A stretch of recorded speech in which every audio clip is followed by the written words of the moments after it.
Watch me build a coming soon landing page for my latest client. You ready? Let's go.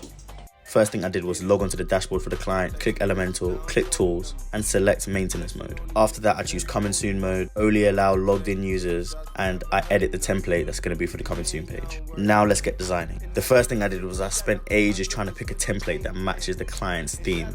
I might have spent too long on that. Then I started editing the template. I added the client's logo, and I went to the client's Instagram to take a picture for the background of the Coming Soon page. Then I stole the exact blue from the logo and made the text that blue color. I moved the image and the text around a little bit, and since you couldn't see the text, I gave the background a white overlay just so you could see things better. I then added the social media and the contact details for the client. This is just a landing page, so the information doesn't have to be too much. You just have to do the job as a Coming Soon page. Then designed the page for tablet and mobile just so it looks as good on every single device. I had to move and shuffle things around for mobile just so it looks right. After that, I saved the changes and published the page. Now the page is live whilst the website is getting built in the background. Stay tuned for the finished website.